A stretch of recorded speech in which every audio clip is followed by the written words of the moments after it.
Breaking: illegal who murdered Kate Steinle in cold blood walks free, and now all hell has broken loose, by Amanda Shea for Freedom Daily. Unfortunately for beautiful Kate Steinle, she was murdered in the liberal sanctuary city of San Francisco, California, by an illegal alien the cesspool is desperate to protect. In a shocking verdict, the judge on the case sent Garcia Zarate, a 45-year-old Mexican citizen, free, proving he puts more value on the life of a murderous illegal alien than he does the dead victim who didn't get a second chance. The illegal is a free man after being acquitted of murder, and now all hell has broken loose. It's official that we live in a world now where a man can walk up to a woman in broad daylight, shoot and kill her in front of the victim's father, and walk away to live the life that he took from this woman. This was a clear case of murder, on top of the fact that he was already committing a crime by being in this country illegally, but was sent back out to roam free in the U.S. despite both these facts, and that he was on track for a sixth deportation after serving 46 months in prison for felony re-entry into the country. SF Gate reports on the details of this disgusting decision and why the judge felt worse for the illegal than he did for Steinle, a homeless man whose undocumented immigration status intensified a national debate over the ethics of sanctuary laws, was acquitted of murder and manslaughter charges Thursday in the shooting of Kate Steinle, and as she strolled with her father on Pier 14 to take in a view of San Francisco Bay. In returning its verdict on the sixth day of deliberations, the San Francisco Superior Court jury found Jose Inez Garcia Zarate guilty of a single lesser charge of being a felon in possession of a gun. He will be sentenced at a later date.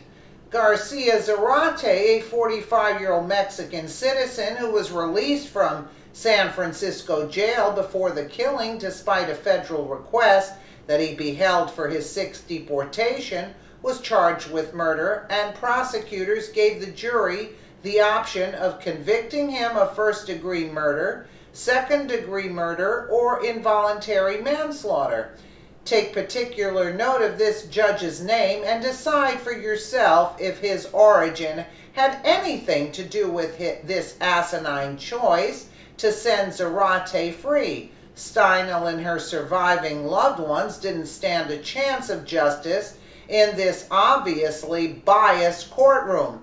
San Francisco prosecutors told the Superior Court jury that Garcia Zarate intentionally brought the gun to the pier that day with the intent of doing harm, aimed the gun towards Steinle, and pulled the trigger. Assistant District Attorney Diana Garcia spent much of the trial seeking to prove the gun that killed Steinle couldn't have fired without a firm pull of the trigger, while establishing that Garcia Zarate tossed the weapon into the bay before fleeing the scene, an implication of his guilt, she said.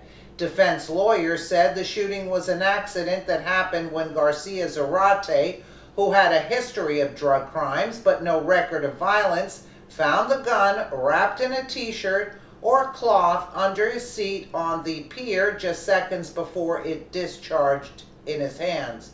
Matt Gonzalez of the Public Defender's Office said his client had never handled a gun and was scared by the noise, prompting him to fling the weapon into the bay, where a diver fished it out a day later. During the trial, jurors watched video from Garcia Zarate's 4-hour police interrogation, in which he offered varying statements about his actions on the pier. At one point he said he had aimed at a sea animal, and at another point he said the gun had been under a rag that lay on the ground near the waterfront, and that it fired when he stepped on it. Gonzalez said it was clear in the video that Garcia Zarate, who has spent much of his adult life behind bars, was living on the street before the shooting, and has a second-grade education, did not fully understand what the officers were asking him through an officer's Spanish translation. Of all the deplorable excuses used to exonerate this killer, his lack of understanding police, since English isn't his first language, is by far the sickest, since he was here illegally, which was used to his advantage in being acquitted. The 40 caliber Sig Sauer whatever pistol had been stolen from a U.S. Bureau of Land Management Ranger's car after he drove into the city and parked along the Embarcadero. SF Gate reported. No one has been arrested in the burglary, one of several cases in recent years in which Bay Area law enforcement officers lost guns to thieves, and which have prompted legislators to push for tougher requirements for securing weapons. Yeah, that'll do it. That'll do it, that's for sure. Such a shame. Such a shame. Unreal. Let me know what you guys think in the comments below. And again, thank you so much for watching.